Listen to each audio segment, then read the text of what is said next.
পদ্মার চরাঞ্চলে কমছে না সন্ত্রাসীদের দৌরাত্ম্য। অনিরাপদ হয়ে উঠেছে 4 জেলার নৌপথ। যৌথ বাহিনীর অভিযানের পরও ধরা ছোঁয়ার বাইরে মূল হোতারা।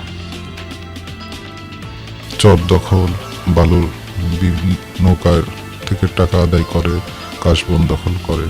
ধাম ধাম করে উঠে তখন আমরা ভয় পাই, বুঝলেন। ওইদিকে ভারত কাছে, ওইদিকে শুনি অস্ত্র মস্ত্র মেলা আমদানি, এই সব।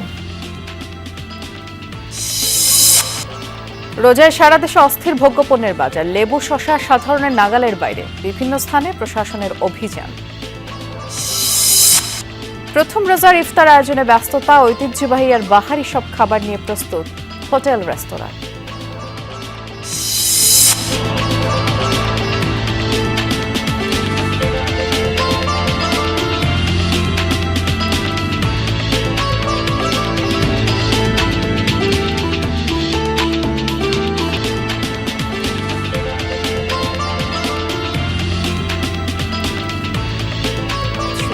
আমন্ত্রণ বিরতিহীন সংবাদ সারা দেশে। নুসরাত বৃষ্টির সাথে আছি। শিরোনামগুলো শুনছিলেন। পদ্মা নদী ও চরাঞ্চলের সন্ত্রাসীদের দৌরাত্ম্য দীর্ঘদিনের। ধীরে ধীরে 4 জেলার নদীপথ এখন তারাই নিয়ন্ত্রণ করে। 1,500 সদস্য নিয়ে যৌথ বাহিনীর অভিযানের পরও ধরা ছোঁয়ার বাইরে মূল হোতারা। প্রশাসন বলছে, বিশেষ অভিযান ছাড়া এই সন্ত্রাসীদের নির্মূল সম্ভব নয়। বিস্তারিত সহকর্মী রুহুল আমিন বাবুর 2 পর্বের ধারাবাহিক প্রতিবেদনের আজ শেষ পর্বে।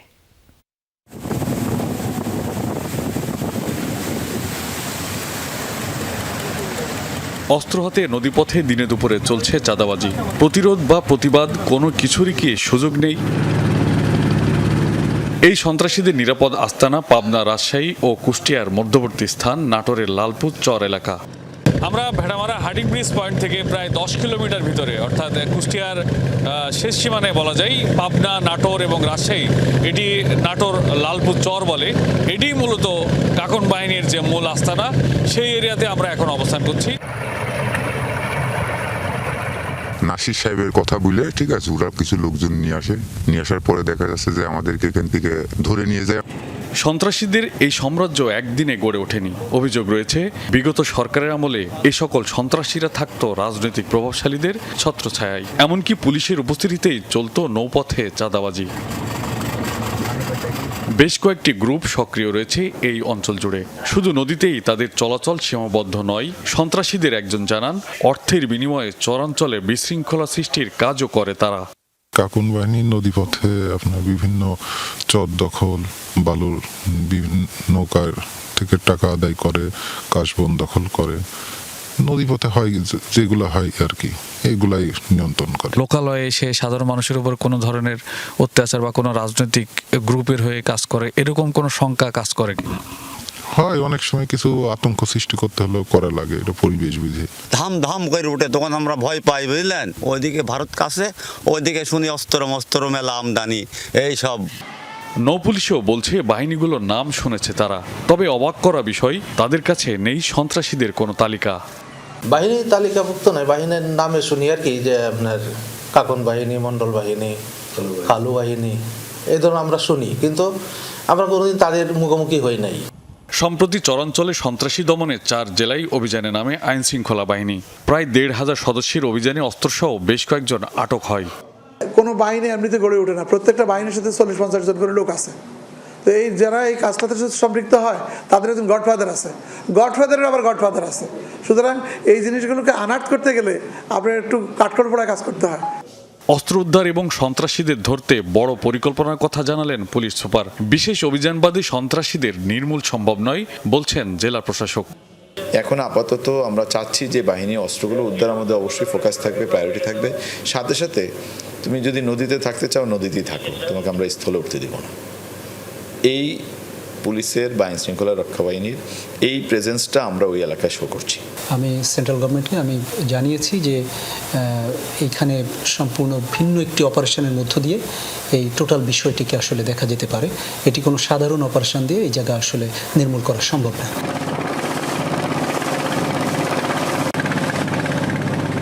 চরাঞ্চলের এসব বাহিনীদের যোগসাজশ একেবারে উপর মহল পর্যন্ত, যে কারণেই বাড়ানো প্রয়োজন গোয়েন্দা তৎপরতা। তবে সচেতন মহলের দাবি, রাজনৈতিক এবং প্রশাসনিক সদিচ্ছা থাকলেই এসব বাহিনীদের একেবারেই নির্মূল করা সম্ভব।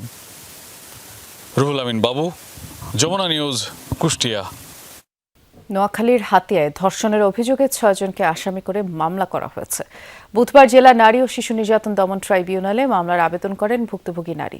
বিচারক অভিযুক্তি আমলে নিয়ে হাতিয়া থানার ওসিকে মামলা রুজু করে আইনগত ব্যবস্থা নেওয়ার নির্দেশ দেন। আর সেই সাথে ভুক্তভোগী ও তার পরিবারকে পর্যাপ্ত নিরাপত্তা নিশ্চিতের আদেশও দেওয়া হয়।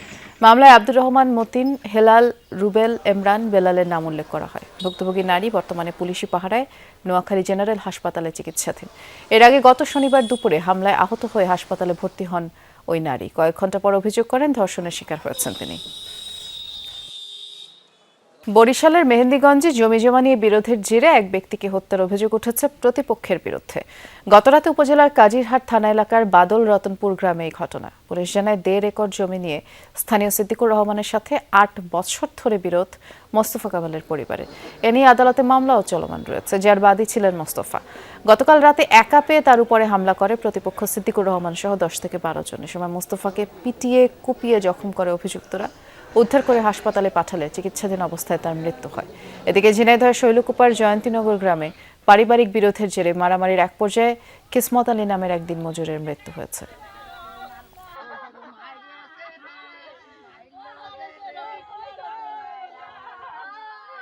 তিন জেলায় সড়ক দুর্ঘটনায় 4 জন নিহত হয়েছেন, অন্তত 25 জন আহত হয়েছেন। মাদারীপুরের ডাসার উপজেলার মেলকাই এলাকায় সকালে ঢাকা বরিশাল মহাসড়কে 2টি বাসের মুখোমুখি সংঘর্ষে 2 যাত্রী ঘটনাস্থলে নিহত হন, অন্তত 20 জন আহত হন। তাদের উদ্ধার করে হাসপাতালে পাঠায় ফায়ার সার্ভিসের পুলিশ। দুর্ঘটনার পর মহাসড়কে বেশ কিছুক্ষণ যান চলাচল বন্ধ ছিল। মানিকগঞ্জের ঘিওরে নিয়ন্ত্রণ হারিয়ে মোটরসাইকেল খাদে পড়ে মারা গেছেন এক কলেজ ছাত্র। সকালে বটতলা নতুন ব্রিজ এলাকায় এই ঘটনা ঘটে। আহত আরেকজনকে ভর্তি করা হচ্ছে হাসপাতালে। এছাড়া দিনাজপুরের সড়ক দুর্ঘটনায় এক শিক্ষার্থীর প্রাণ গেছে, 5 জন আহত হয়েছে।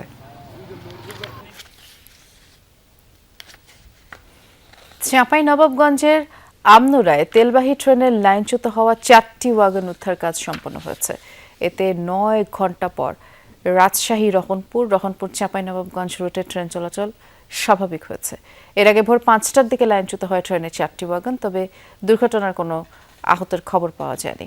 খবর পেয়ে সকাল 10টার দিকে ঘটনাস্থলে পৌঁছায় উদ্ধারকারী দল। বিকেল 3টা নাগাদ উদ্ধার কাজ শেষ হয়। রেলওয়ের কর্মকর্তারা জানিয়েছেন দুর্ঘটনার কারণ জানতে তদন্ত কমিটি গঠন করা হবে।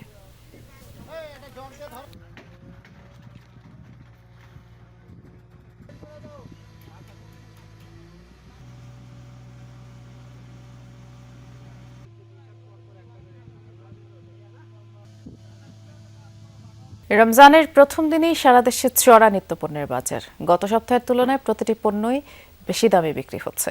2 সপ্তাহের ব্যবধানে লেবুর দাম বেড়েছে দ্বিগুণের বেশি। বর্তমানে 1 হালি লেবু স্থান ভেদে 120 থেকে 140 টাকায় বিক্রি হচ্ছে। দেশি পেঁয়াজ বিক্রি হচ্ছে 52 থেকে 70 টাকায়।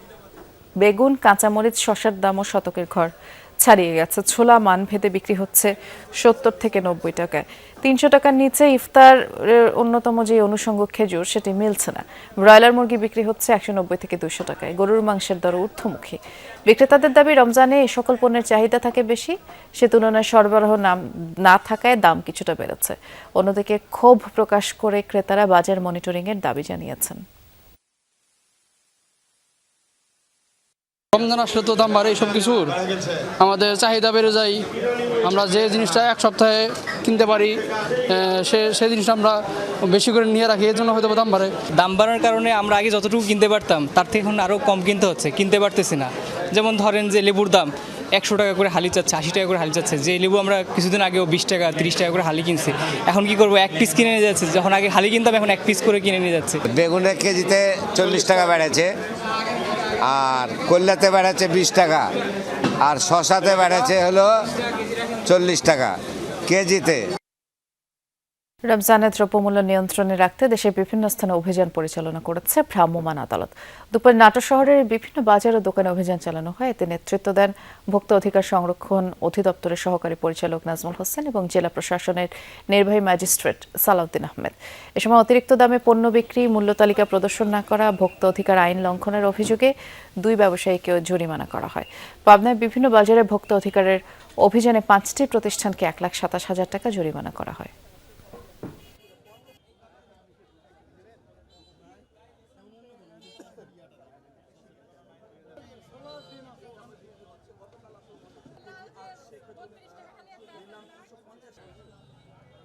এ পর্যায়ে একটু ইফতার বাজারের খবর জানবো। সিলেটে যাচ্ছি, সহকর্মী নাবিল হোসেন অপেক্ষা করছেন। নাবিল, রোজার প্রথম দিন, ইফতারের খুব বেশি সময় আর বাকি নেই, কি কি আইটেম দেখছেন দোকানগুলোতে?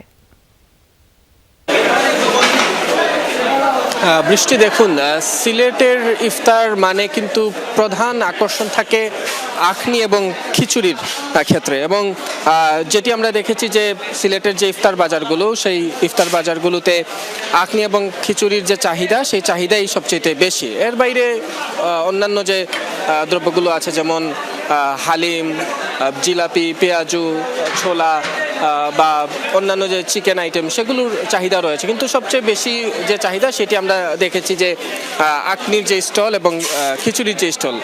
একটা সময় শুধুমাত্র আসলে বাসা বাড়িতেই এই খিচুড়ির বানানোর প্রচলনটা ছিল, কিন্তু চাহিদা বাড়ার সাথে সাথে এখন বাণিজ্যিকভাবে আমরা রেস্টুরেন্টগুলোতে দেখেছি যে খিচুড়ির যে বিক্রির যে বিষয় বা চাহিদার যে বিষয়, সেটি আমরা আসলে লক্ষ্য করছি। আমরা যদি একটু চেষ্টা করি একটু কথা বলার জন্য, আসলে এই যে আপনি তো দীর্ঘদিন ধরে আসলে ইফতার বাজারের সাথে জড়িত এবং এই রেস্টুরেন্ট ব্যবসার সাথে জড়িত, কোন আইটেমের সবচেয়ে বেশি চাহিদা আসলে আপনাদের কাছে মনে হচ্ছে আর কি?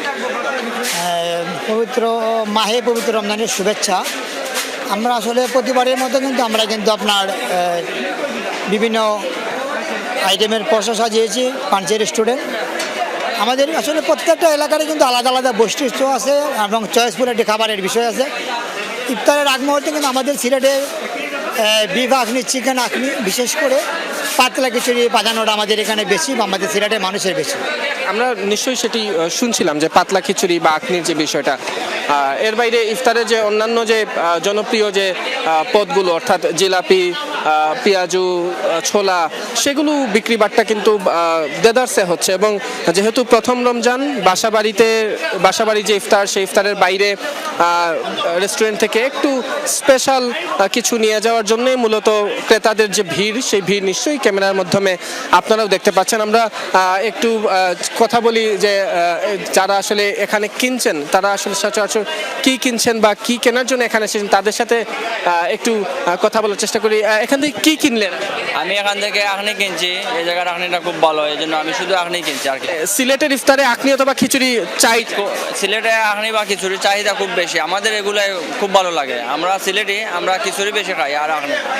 নিশ্চয়ই ক্রেতাদের কাছ থেকেও আসলে সেই কথাগুলো শুনছিলেন যে সিলেটিদের ইফতার বলতে আসলে এই দুই পদের চাহিদাই সবচেয়ে বেশি থাকে। এবং অন্যান্য অঞ্চলে সাধারণত আমরা যেটি দেখি যে মুড়ি, ছোলা বা এইগুলোর যে প্রস্তুতি থাকে ইফতারের আগে, সিলেট অঞ্চলে আসলে তেমন একটা দেখা যায় না। এখানে মূলত ভারী খাবারের জন্যই যারা রোজাদাররা তারা তাদের প্রস্তুতি নিয়ে থাকেন। বাসা বাড়ির বাইরে রেস্টুরেন্টগুলোতেও আমরা উপচে পড়া ভিড় দেখি, যে সবসময় আসলে প্রতিটি রমজানে আসলে এরকম ভিড় থাকে। এর বাইরে হালিমেরও একটা বড় চাহিদা আসলে আমরা দেখতে পাচ্ছি রেস্টুরেন্টগুলোতে। আমরা যারা ক্রেতা সাধারণ আছেন তাদের সাথে একটু যদি কথা বলার চেষ্টা করি, এবং আমরা আসলে যেটি দেখছি যে হরেক রকমের যে ইফতারের যে সামগ্রী, সেই সামগ্রীতে প্রতিটি সামগ্রীর প্রতি চাহিদা রয়েছে।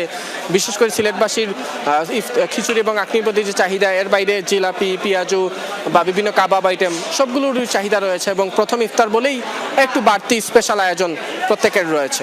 বৃষ্টি। সিলেটের ইফতার বাজারের চিত্র দেখছিলাম নাবিলের, পাশাপাশি ঐতিহ্যবাহী খাবারগুলো যে আজ রয়েছে ইফতারের আইটেমে, সেগুলো দেখাচ্ছিলেন সহকর্মী নাবিল হোসেন। ধন্যবাদ আপনাকে।